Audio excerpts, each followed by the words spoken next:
सरकारी नियमों की दुनिया भी गजब का है साहब। भर्ती के समय कहती है आपके पास स्थायी है चलेगा, आपके पास अस्थायी है चलेगा, पर जैसे ही शिकायतकर्ता अपनी कलम घिसता है सरकार कहती है सॉरी, अब सिर्फ स्थायी चलेगा और अस्थायी वाले बाहर हो जाएंगे। अब ये कौन सी नई मेडिकल थ्योरी है जिसमें एक प्रमाण पत्र को भर्ती के समय योग्य मान लिया गया और वही प्रमाण पत्र बर्खास्तगी का कारण बन गया। आरपीडब्ल्यूडी एक्ट 2016 धारा 20 कहता है अगर किसी व्यक्ति के पास वैध प्रमाण पत्र है, चाहे वो स्थायी हो या अस्थायी, और उसने उस प्रमाण पत्र के आधार पर नौकरी पाई है तो उसे नौकरी से हटाना बिना ठोस कारण गैर कानूनी है।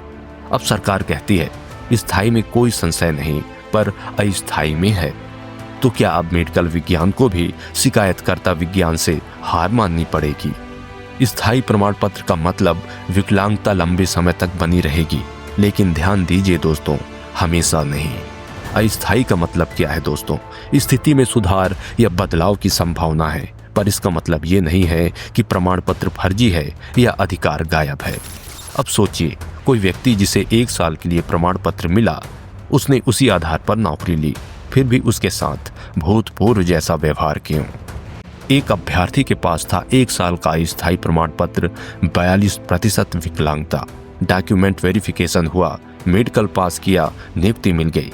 2 साल बाद शिकायत आई, शासन ने नई मेडिकल जांच कराई, अब रिपोर्ट कहती है 25%। सरकार ने कहा अब आप विकलांग नहीं रहे और उन्हें नौकरी से बाहर कर दिया गया। दोस्तों, सवाल ये है, जब नियुक्ति दी तब प्रमाण पत्र वैध था, तो अब अचानक वही व्यक्ति अपात्र कैसे हो गया? संविधान का अनुच्छेद 14 समानता का अधिकार देता है, अनुच्छेद 21 जीवन और व्यक्तिगत स्वतंत्रता देता है। बिना पूर्व नोटिस या फिर नोटिस देकर, बिना सुनवाई करके या फिर अविवेक पूर्वक सुनवाई करके, सिर्फ एक नई रिपोर्ट और शिकायत के आधार पर अभ्यर्थी की रोजी रोटी छीन लेना, क्या ये संवैधानिक न्याय है या प्रशासनिक हठधर्मिता है?